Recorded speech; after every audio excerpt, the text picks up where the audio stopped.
service po sila. Sige po, tayo po ay mag-aral ng salita po ng atin pong Panginoon. Meron po tayong kasabihan na ganito. Ewan ko kung familiar po kayo. Magbiro na raw po kayo sa lasing, wag lang daw sa bagong gising. Bakit po kaya? Anong difference po nung lasing sa bagong gising?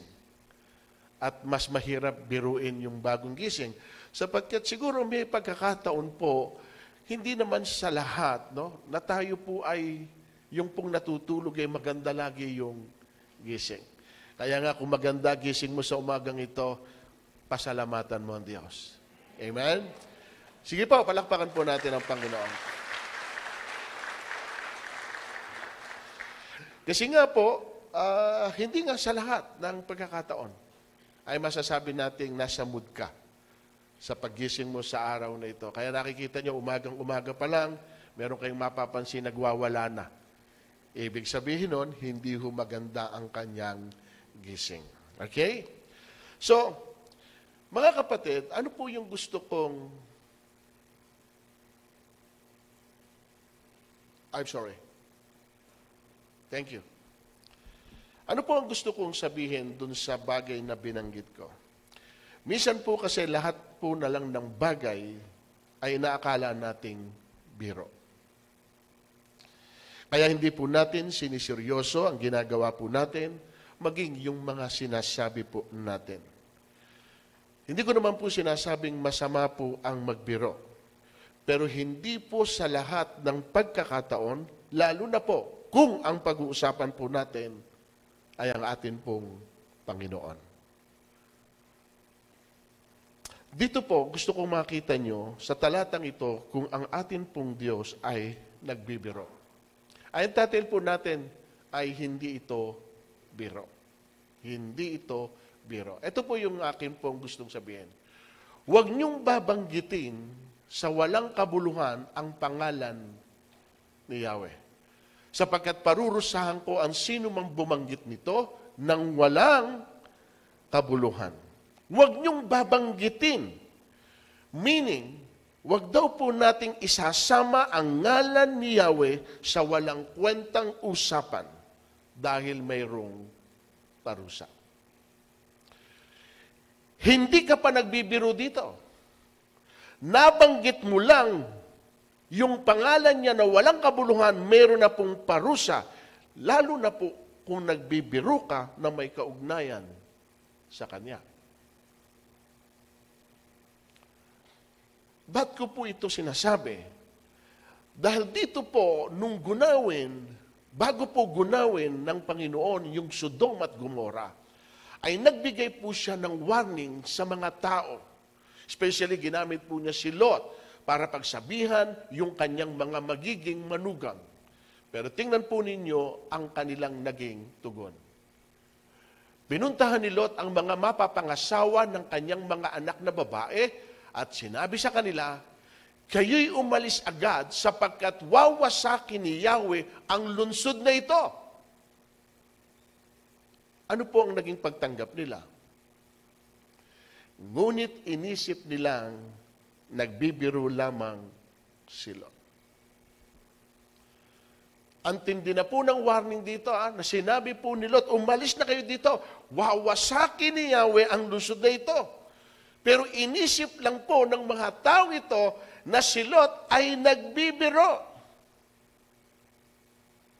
Kaya marami din minsan ang hindi siniseryoso yung atin pong mga sinasabi sa kanila sapagkat inaakala po nila na ang lahat ng iyon ay isa lamang biro. At marami rin po sa mga Kristiyano, mga kapatid, na hindi rin po natin siniseryoso yung pagiging ating Kristiyano. Dahil iniisip po natin, yun lang yun. Ganun lang yung kasimple. Umaaten ka, naniniwala ka, nananampalataya ka, tumanggap ka naman sa Kanya, okay na sa atin yun. Agree naman po ako doon, mga kapatid, sa binanggit natin. Sapagkat yun ang proseso ng kaligtasan po natin. Pero hindi po dapat huminto lang doon. Because there is more. Marami po kasi mga kapatid ay humihinto doon sa puntong yon, knowing na alam nila sa sarili nila na ginawa na nila yung dapat nilang gawin at ligtas sila kung dumating man yung pagkakataong ito. Pero hindi po kasi doon natatapos. At ang iniisip ko nito mga kapatid, sa huli, baka po masurprise po tayo dahil akala po natin okay na tayo sa ganung sistema. Pero hindi po pala, dahil nga again, hindi po natatapos lang doon sa bagay na yon. Tingnan po ninyo ang sinabi ng Lord sa isang church. Gumising ka at pasiglahin mo ang mga bagay na nalalabi sa iyo nang di tuluyang mamatay. Nakikita kong hindi paganap ang mga nagawa mo sa paningin ng aking Diyos. Alalahanin mo kung paano mong tinanggap ang mga aral na iyong narinig, isagawa mo ang mga yaon, pagsisihan mo taligtan ang iyong kasamaan. Hindi paganap ang mga nagawa mo sa paningin ng Diyos. At dito, hindi naman sinasabing wala silang ginawa para sa Panginoon. Mayroon silang ginawa, kaya lang hindi pa ito gana. Mayroon pong kasakdalan, kumbaga. Hindi ho natatapos lang doon sa bagay na yon. Ngayon, tayo po sa sarili natin, kung tatanungin, sa tingin mo, yung nagawa mo ng ito sa pagiging ikaw ngayon bilang isang Kristiyano, masasabi mo ba na sapat na at ganap na yung nagawa mo sa Panginoon? Wala siguro sa ating pwedeng magsabi na ganap na. Amen. Sapagkat tanging ang Panginoon lang ang pwedeng sumagot dito para po sa atin. Eh sa atin, ganap na. Eh, sa Kanya pala, hindi pa. Andiyan po ba kayo mga kapatid? Kaya tingnan po ninyo yung prinsipyo ni Paul. Hindi siya nakamtan ko na ang mga bagay na ito. Hindi rin siya ako'y ganap na. O ano po ang aksyon niya? Sinisikap kong maisakatuparan ang layunin ni Kristo Jesus nang tawagin niya ako. Sinisikap ko. Hindi dahil nakamtan ko na yung mga bagay na ito. Hindi rin siya ako'y ganap na. Yun po yung pakiramdam niya. Na nagawa na niya yung lahat ng pwede niyang gawin para sa ating Panginoon. And for Him, that is enough. Pero tinan niyo po yung word niya rito. Hindi doon natatapos eh. Sinisikap kong maisakatuparan ang layunin ni Kristo. Kung ano man yung layunin ni Kristo sa buhay ng bawat isa sa atin, kailangan pong magkaroon ito ng katuparan. Otherwise, paano masasabi natin it is finished? Kasi sinabi rin ni Paul ito, I finished the race. Natapos ko na yung takbuhin na inilagay ng Panginoon sa aking harapan. Sa verse 13, tinan nyo nakalagay, mga kapatid, hindi ko pinapalagay na natupad ko na ang mga bagay na ito. Okay? Kundi, ang ginagawa ko ngayon, nililimot ang nakaraan, again, at na makamtan ang nasa hinaharap. At nagpapatuloy nga ako tungo sa hangganan upang kamtan ang gantimpala ng pagkakatawag sa akin ng Diyos sa pamamagitan ni Kristo Jesus, ang buhay na hahantong sa langit. Kahit confident na po siya sa kanyang ginawa, sa kanyang pagiging siya bilang isang Kristiyano at tagasunod ni Kristo, hindi pa rin po siya tumitigil doon at hindi niya nararamdaman masaya na siya sa kanyang nagawa. Ano po gusto kong impart sa inyo ngayon? Lahat po tayo sa harapan ng Diyos. In comparison sa kanila, napakaliit pa ng atin pong nagagawa mula nung tayo ay nakakilala at tinawag ng ating Panginoon. At wag po tayong manatili dun sa stage lang na yun. Napakarami pang pwedeng magagandang bagay na mangyayari po sa atin at naghihintay po sa atin. At yun lang naman po ang ginagawa ng Panginoon. Kaya nga minsan lahat po tayo pinipilit po ng Diyos na ichina-challenge po tayo ng Panginoon para kahit papaano doon sa mga challenges ng buhay ay doon po natin nakikita ang kanyang kabutihan.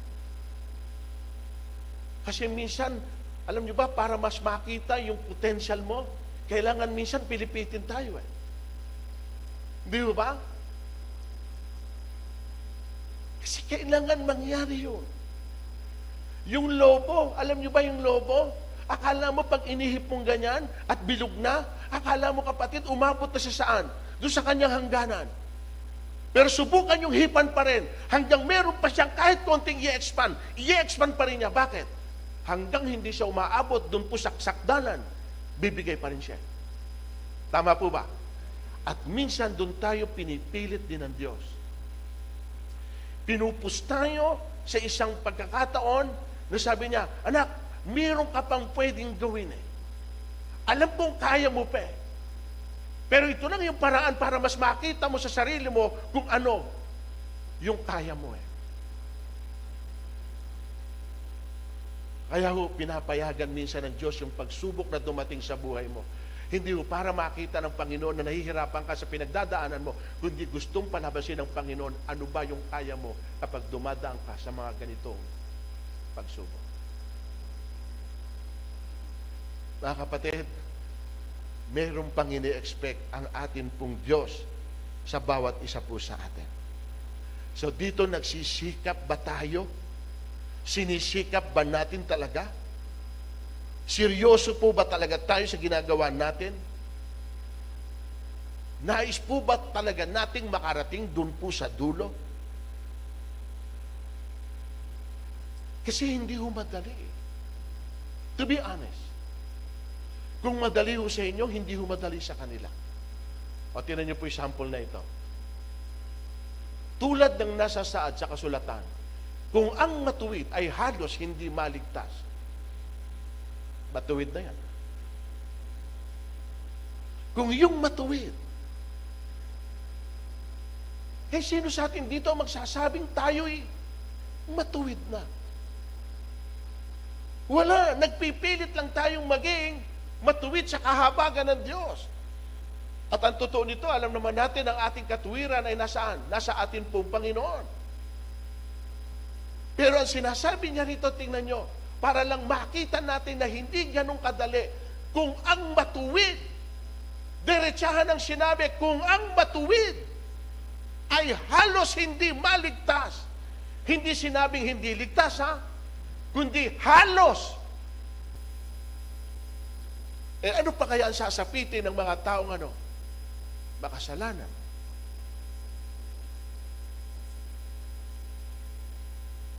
Hindi po ganun kasimple lang. Tinan niyo po ito. Isa pa. Pagsikapan yung pumasok sa makipot na pintuan, sinasabi ko sa inyo, marami ang magpipilit na pumasok. Nakapasok ba? Nakapasok? Pero gusto ba nilang pumasok? Tingnan niyo po kung paano po sila gustong pumasok. Nagpipilit. By force.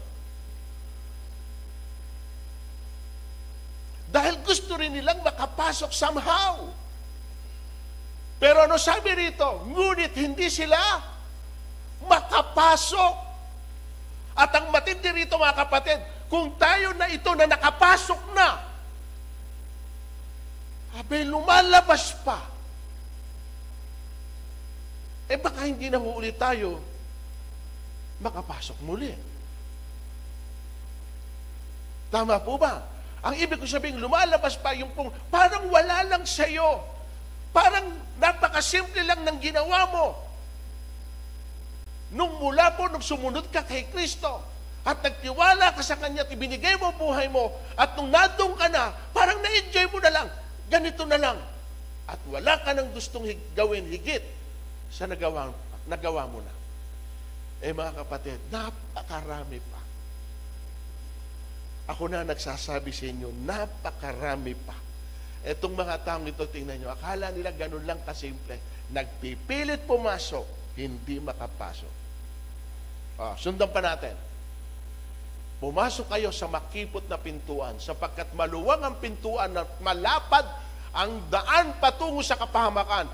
At ito ang dinaraanan ng verse 14, ngunit makipot ang pintuan at makitid ang daang patungo sa buhay at kakaunti lang ang nakakasumpong ngayon. At isa ka sa nakasumpong noon.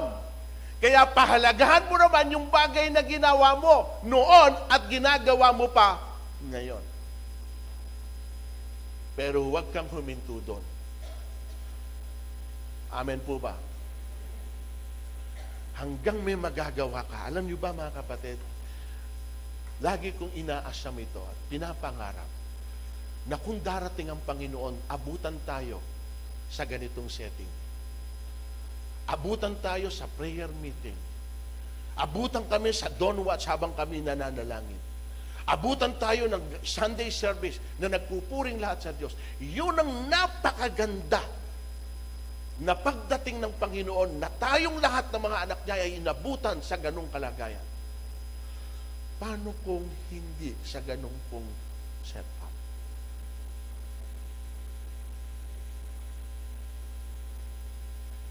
Paano kung abutan ka ng Panginoon na nagtotong-it?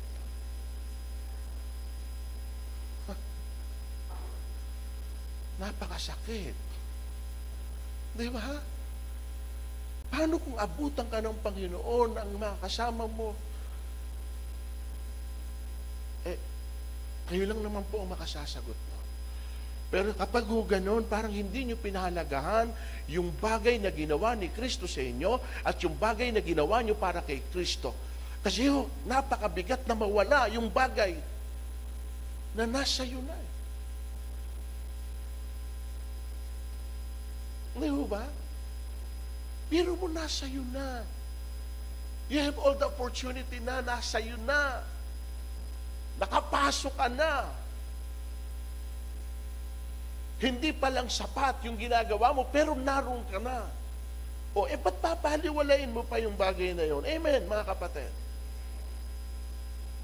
At yun yung gusto kong sabihin. Hindi yung kasi ito biro. Amen?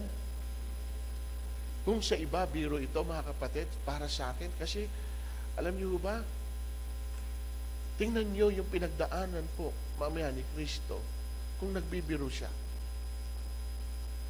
Hindi ho siya nagbiro eh. Amen?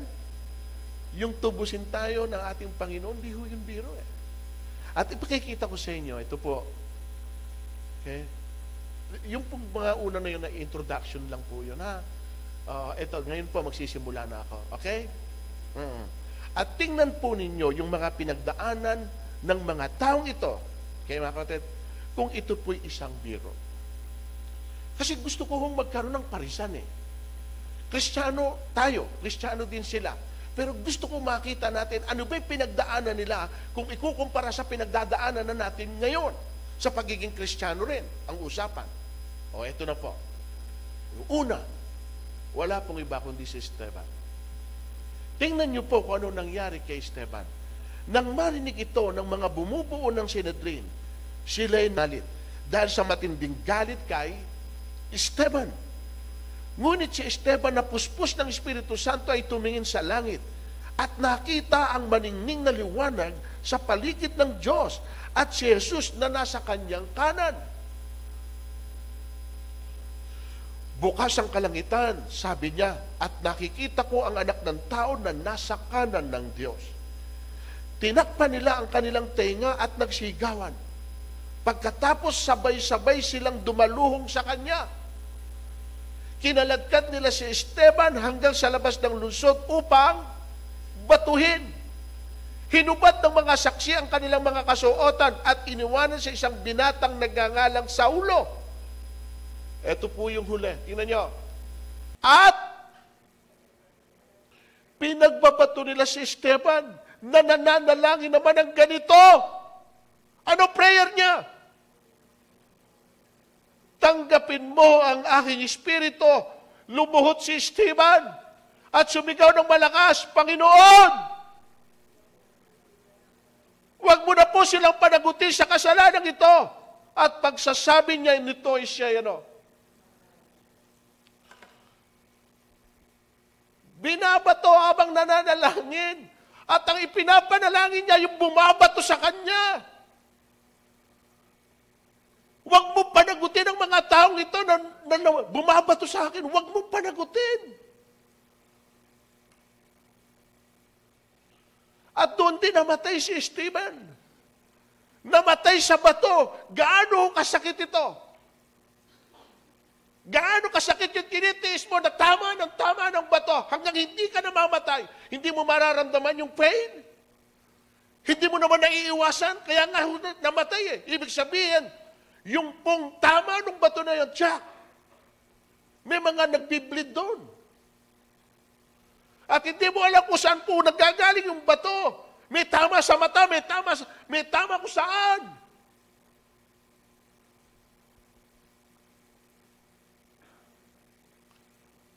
Binato hanggang mamatay sa kanyang pagiging Kristiyano. Kapatid, meron na hubang dugo na dumanak sa katawan mo dahil lang sa pagiging Kristiyano mo at dahil lang sa pagsunod mo kay Kristo. Meron na ba? Hindi ko naman sinasabing kailangan mo na ikaw maging sugatan para lang ma-identify ka na you are one with Christ. Hindi ko sinasabing kailangan na pumunta ka sa akin, Pastor, ito, duguan na ako. Ngayon, di ba? Nakasunod ako kay Kristo. Bakit? Saan galing niya? Binugbog po ako eh. Bakit ka binugbog? Dahil po nagpapahayag ako ng dahil kay Kristo. Pwede po yun. Pero ito, mga kapatid, hanggang tamatayan.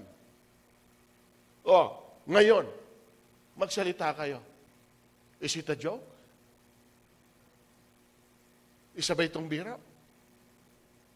No. Sapagkat dito kung kinakailangan buhay mo, itaya rito. Kailangan mangyari ito. Kung kinakailangan. Eto tayo. Tayo, mapulaan lang, hindi natin takot nga tayo eh. Kaya nga hindi tayo bold enough na i-share yung gospel yung kaligtasan sa mga taong kakilala natin sapagkat isang kinatatakutan natin, yung mapulaan tayo. Pula lang yun. Hindi ka pa nila sinasaktan at sinusugatan. Yung mapahiya tayo, yung napapahiya ka dahil siyempre, parang pinahiya ka, binaliwala ka, hindi ka pinansin.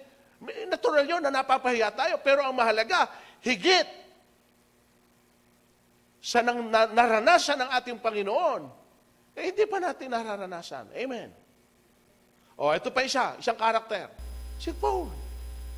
Ngunit may mga Hudyong dumating doon mula sa Antikya at Ikonyo. Sinulsulan nila ang mga tao laban kay Pablo at kanilang binato siya. Pagkatapos kinaladkad siya sa labas ng bayan at pag-aakalang patay na.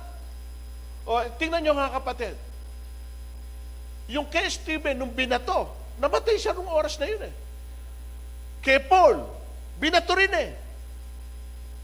At dito, inisip nilang patay na. Pero hindi pinahintulutan ng Diyos na mamatay si Paul sapagkat meron pang ipinagagawa ang Diyos sa kanya.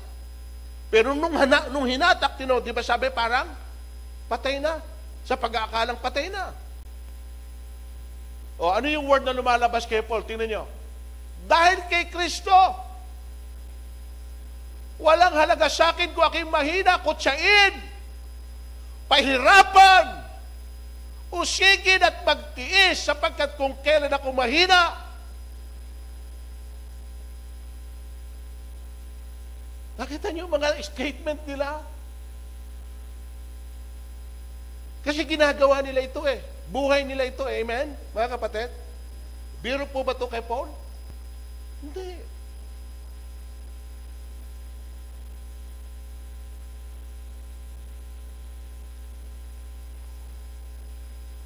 Ano sa palagay nyo ang mas masakit? Yung pinugutan ka ng ulo o yung binabato ka hanggang mamatay?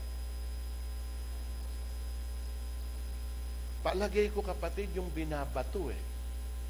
Kasi yung pugutan ka ng ulo, bigla eh. Pero yung binabato ka, hanggang buhay ka,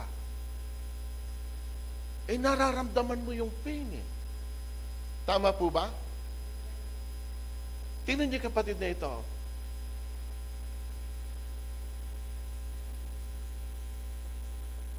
Nang mga panahon ding yon, sinimulang usigin ni Haring Herodes ang ilang kaanib ng iglesia. Verse 2, ano sabi? Pinugutan. Buti nga po ako, nakauwi pa sa inyo eh.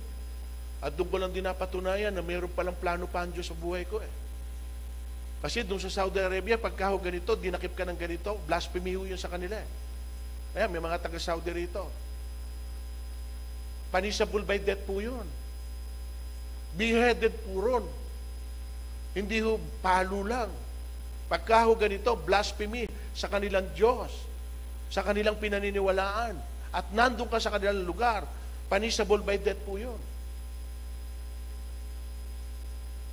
At salamat sa Diyos, hindi ho naganap sa buhay ko, bagamat ako'y nakulong.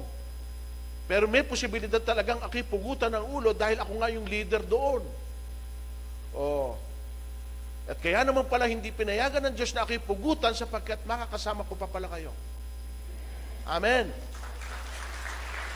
So may plano ang Diyos. Kung paanong namatay si Stephen sa bato, kung paanong hindi namatay si Paul sa pamamagitan din ng bato, dahil meron pa palang tungkulin si Paul na dapat gampanan. At yun po yung nakita ko sa mga huling panahon na ito. Kaya pala hindi pinahintulot din ng Diyos na ako'y mapugutan ng ulo sa lugar na kung saan po ay nangaral din po ako ng salita ng Diyos. Si Santiago pinugutan ng ulo. O, sino pa mga kapatid? Malapit na po ako.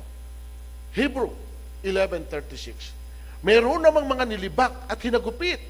Mga kapatiran natin. Meron ding nabilanggong gapos ng tanikala. Sila'y pinagbabato. Nilagari ng wow! Kung papipiliin sa inyo, mga kapatid, kayo papipiliin ko, bato, lagare, o pugot ulo. Ano pipiliin nyo? Piliin nyo. Isa lang. Hindi pa pwedeng merong iba. Pugot ulo. Ayaw yung lagare. Bato, pugot ulo. Alam niyo sa totoo lang, do we have a choice? Kung dumating sa atin, baka akala nyo yung sinasabi natin dito, yung mga national ID, kung saan po yung pong mga pagkakakilanlan sa inyo, ay meron po silang data. At darating po ang araw, wala ho tayong pagtataguan. Alam nila kung nasaan po ang mga Kristiyano. Kapag pinersecute po tayo ng Antikristo, kung narito pa tayo. Kaya ang prayer natin, Lord, wag mo nang hayaan pa na abutan tayo nung ganon. I-rapture na tayo bago dumating pa yung Antikristo. Amen. Kaya sabi rito, kung hindi pa iiksiin, sino ang makatatagal? Kung hindi pa iiksiin. Kaya pala sinasanay tayo ng Panginoon sa hardship minsan, sapagkat alam ng Panginoon yung mga bagay na pwede nating pagdaanan.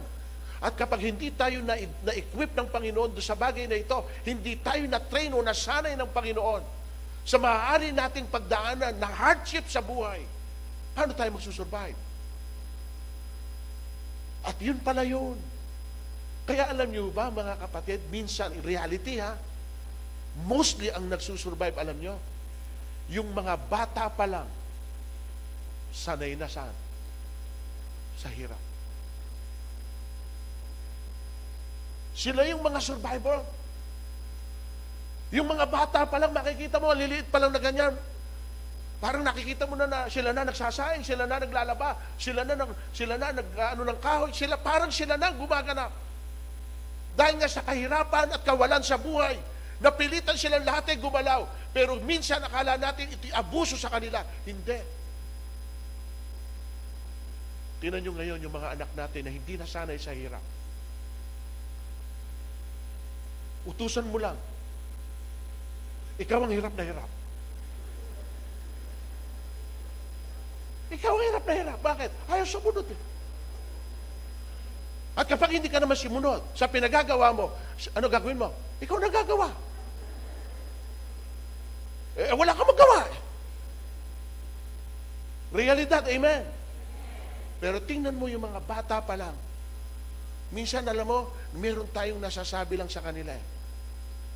Tingnan mo itong mga magulang na ito. Tingnan mo yung mga anak nila, hinahayaan na gano'n, hinahayaan na ganyan. Tingnan nyo yung mga bata na nasa putikan. Tingnan nyo yung mga bata, makikita mo yung may mga dusing dito. Sila yung mga walang sakit.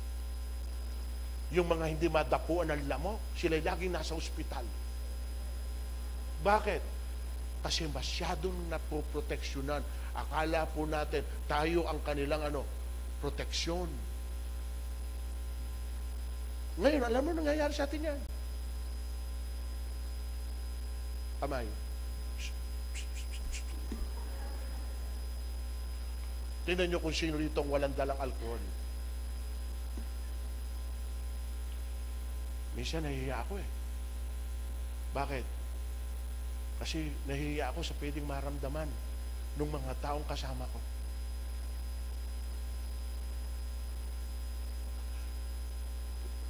Paano gagawin?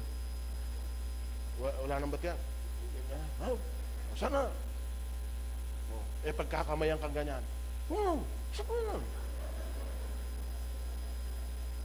Hindi mo aabutin? Wala sa kanila. Ginaganyan ka. Siyempre, respeto sa iyo eh. Pastor, dahil natatakot ka, okay na yun. Hindi. Ano mararamdaman? Ito pa. Pastor, pag-abot na nga,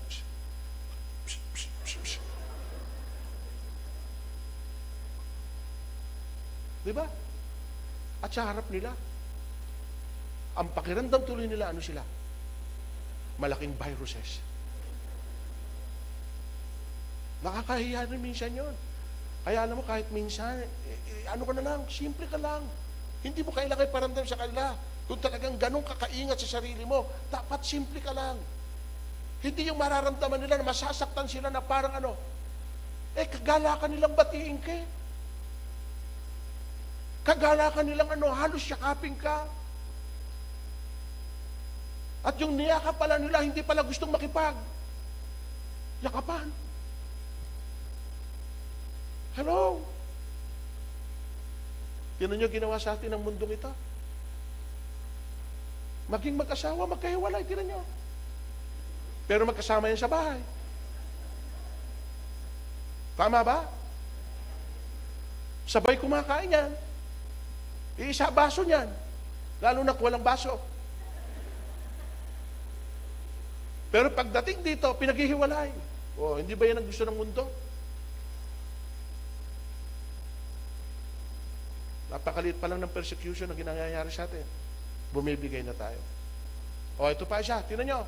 11:38. Hindi marapat sa kanila ang daigdig. Nagpapagala-gala sila sa mga ilang at kabundukan. Nagtago sila saan? At, verse 39.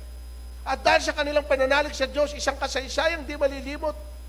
Kailanman ang kanilang iniwan. Ngunit ang pangako ng Diyos, hindi nangyari sa kanila. Sapagkat itong mga kapatid din natin umasa rin sa pangako ng Diyos na gagawin sa kanila, pero hindi nagkaroon ng katuparan. And yet, sa kabila noon, na hindi naganap sa kanila yung pangako ng Diyos, sino sa kanila bumigay? Wala.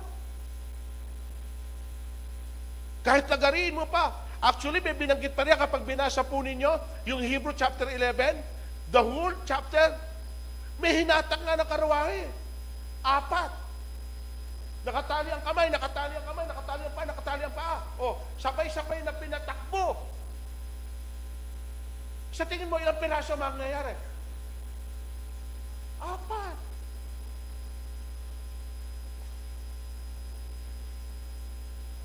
Tama ba?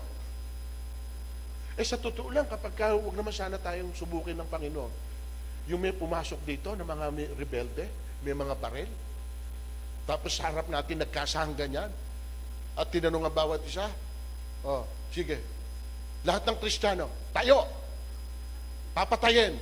Tingnan mo kung may tatayo. Ito masakit. Magsisisihan pa. Sabi ko sa'yo, ba't niyaya mo ako dito? Dito pala, papatayin ka. Tama? Ito ang magandang nangyari. May pumasok. May pumasok talaga. Tapos, kinasayba rin, oh. Lahat ng mga Kristiyano, lumabas.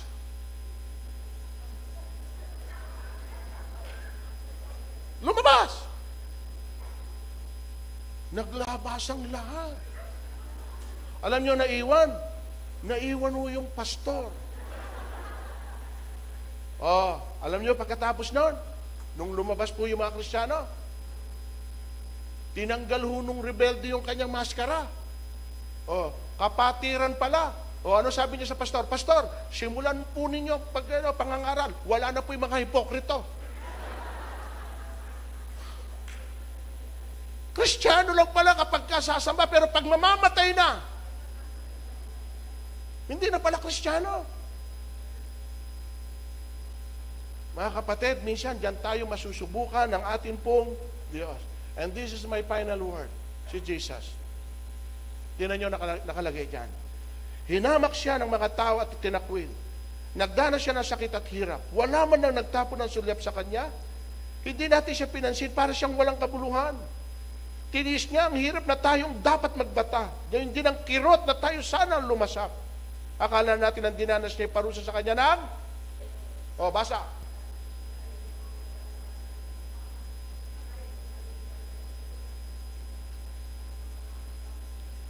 Tayong lahat ay parang mga tupang, nagkanya-kanya tayo ng lakad, ngunit inibig ni Yahweh na sa kanya ipataw ang parusang tayo dapat ang...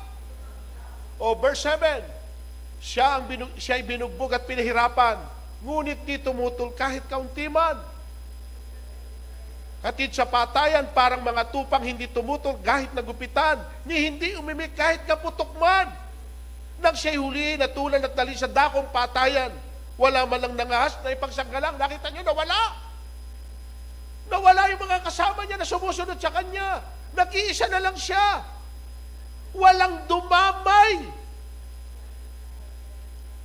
At siya'y pinatay. Dahil kanino? Now tell me, is it a joke? Yun ang gusto ko lang ma-impart sa inyo, mga kapatid. Hindi ho biro. Hindi biro ang mga ginawa ng mga kapatid natin na nauna sa atin, na nag-iwan ng halimbawa, na kung sakali man na dumating din ito sa inyo, yung nangyari sa amin, maging matatag kayo at matibay kayo, sapagkat tapat ang nangako sa atin. Amen, mga kapatid. Philippians 1, and here's my conclusion. Philippians 1:29. Gusto ko, dito tayo mag-dwell. Sige, tingnan niyo po.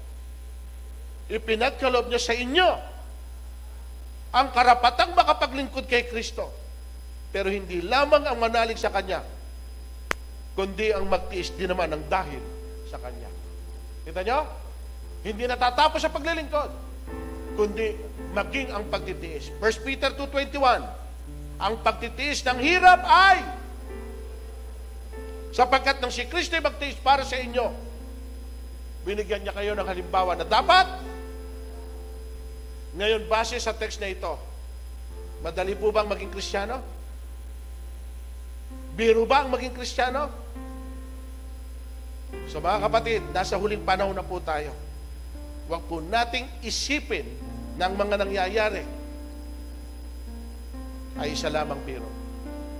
Lalo na po yung mga taong wala pang kaugnayan sa Diyos, yung ayaw nilang lumapit sapagkat akala po nila ang lahat ng ito'y biro. Hindi po, mga kapatid. At ito ang pwedeng mangyari sa kanila. Ang lupa'y hinipo ni Yahweh, ang Diyos na makapangyarihan, at natutunaw yon. Ano mangyayari? Matthew 24:30, pagkatapos ay lilitaw sa langit ang tanda ng anak ng tao at lahat ng bansa makikita nila ang anak ng tao na nasa alapa, dumarating na may dakilang kapangyarihan at malaking karangalan. Ano gusto ko ipakita sa inyo rito sa dalawang verse? Magnanangis.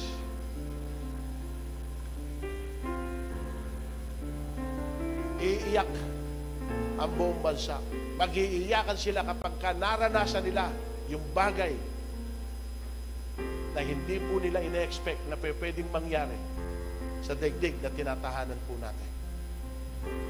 At yan po yung advantage natin sa kanila, na merong Diyos kumpara sa mga taong walang Diyos. Pero mga kapatid, again, huwag kayong huminto dyan. Kung ano yung pwede pa niyong gawin para mag-mature tayo, mag-grow tayo spiritually, gawin po ninyo. Gawin po ninyo kung paano tayo mapalalakas pa. Sa paraan na ito, kasi mga kapatid, kapag tayo ay unti-unting napapalakas sa pamagitan ng mga salita ng Diyos, sa pamagitan ng mga gawain ng Diyos, sa pamagitan ng mga encouragement ng mga kapatiran natin, lalo po tayong tumitibay sa ating pong pananampalataya. Marami po sa atin, wala pa rin pong Bible study sa kanilang tahanan. Marami po sa atin, hindi po nakaka-attend pa rin ang mga prayer meeting. Reasonable naman yung iba dahil may mga trabaho. Naunawaan nyo ng Diyos. Pero dapat may mga alternatibo tayo na ginagawa. Kapatid, kapag ganyan lang, napaka babaw, shallow, kumbaga. Wag. Hindi humihinto yung pagiging Kristiyano natin. Amen. Higit pa sa pwede niyong ginagawa ngayon, gawin po ninyo. Mag-isip kayo kung paano natin pwedeng palakasin. Meron po tayong mga devotional na may mentoring tayong gagawin dito sa March 13. Kung available kayo, join with them. Meron tayong women's. Yung women's, meron tayong men's. Marami tayong ginagawang mga paraan, kumbaga, para ma-encourage ang isa't isa. Make yourself available. Huwag nyo i-isolate ang sarili ninyo. Nakakala ninyo, kaya ninyo. At sapat na sa inyo, yung bagay na ginagawa nyo, nakakilala na ako, tumanggap na ako, okay na sa akin yun. Huwag, kapatid. Huwag. Kasi wala na po, limitado na lang po ang oras at panahon natin. We don't have much time. Samantalahin natin yung pagkakataon na meron pa tayo. At kung sakaling dumating ang Panginoon in any given time, as a matter of fact, hindi nga natin alam kung kailan pwede dumating ang Diyos. It could be today, it could be tomorrow, or probably next week. Ang mabigat ito, ang dami ho nating oras at panahon, hindi natin nagamit, na-consume yung bagay na ito saan? Sa mga healthy na nagawain. Wag, mga kapatid. Ini-encourage ko po ang bawat isa sa inyo. Amen? May women's tayo, may men's tayo, may cell group tayo, dapat po may mga Bible study po tayo. Tingnan nyo yung mga may Bible study sa bahay. Lumalago sila eh. At doon po sa mga Bible study, may mga ini-invite sila, nakakakilala sa Panginoon. Lumalago rin sa Panginoon. Amen. Huwag nyo katakutan yung kapag ka nagpa-Bible study kayo, kailangan maghanda kayo. Kailangan meron kayong lulutuin. Huwag. 30 minutes lang. 30 minutes lang ibigay po ninyo. Iset po ninyo. Magpapadala po ako ng manggagawa sa inyo. At tingnan po ninyo, kung hindi po kayo lumago, sabihin po nyo sa akin, Pastor, alang nangyayari sa Bible study natin? Pupuntahan ko po kayo. At gagawin ko po ito ng paraan kung walang nangyayari. Amen. Nakukuha nyo pa ibig ko sabihin? So nawa, mag-comply tayo sa panawagang ito. Mga kapatid, nanghihinayang kasi ko eh. Nanghihinayang ako. Sige po, minsan papalakpakan natin ang Panginoon. Tayo po natin tumayo. Masaya ka na ba sa kalagayan mo bilang ikaw na isang Kristiyano? Sapat na ba yung bagay na nagawa mo? Ganap na ba ito para sa iyo? Hiningin po natin sa Panginoon, Lord, higit pa dito. Kayo naman ang nagbibigay ng kakayahan. Nakahanda naman kami sumunod sa sinasabi po ninyo. Pero minsan, ang dahilan, hindi po namin alam kung paano. Kung paano kami gagalaw, kung paano kami magsisimula, at ano yung bagay na gusto mong gawin po namin para sa iyo. Kapatid, pagsikapan mo lang na maging karapat-dapat sa harapan ng Diyos. Ingatan mo lang ang iyong sarili na hindi madumihan. Sapagkat ikaw yung bride ng Panginoon. Na isang araw, yung bride na yan ang kanyang pipiliin. Without spot, without wrinkles, without blemish. At napakasarap na mai-present mo ang sarili mo sa harapan ng ating Panginoon. Sapagkat nakita niya kung paano mo ito pinahalagahan, kung paano mo ito iningatan. Lord, wala akong pwedeng gawing higit sa ginawa mo para sa akin. Pero hayaan mong pahalagaan ko yung bagay na binigay mo, ang buhay na ito, na mai-present ko sa iyo isang araw na malinis, walang dungis, walang batik, sapagkat yan lang ang paraan para ko masuklian ang iyong kabutihan. Dakilang Diyos, nakita mo mga anak mo na nakataas ang kanilang mga kamay. May mga isinisigaw ito, Panginoon, sa kanilang mga damdamin. May mga bagay din silang gustong gawin, pero nahihirapan sila na simulan kung ano man itong bagay na ito. I-reveal mo sa kanila, Panginoon, kung ano yung nararapat, kung ano yung mabuti, kung ano yung tama. Yung hindi po kami malalayo sa iyo, na hindi kami mawawalay sa kalooban po ninyo. Tulad po ni Paul na pinagsisikapan niya hanggang sa dulo ng kanyang buhay. Magawa niya yung pinagagawa po ninyo. At Lord, ayaw po namin na may masasayang. Gusto po namin lahat po ng ginagawa namin ay may meaning. Lalo na po sa harapan po ninyo. Yan po dinidesire ng aming mga puso. Pagpalain mo ang mga anak mong ito, O Diyos. Nawa magawa po namin yung lahat ng ito para sa kapurihan po ninyo. Sa iyo papuri, sa iyo parangal, sa pangalan ni Jesus. Amen and amen.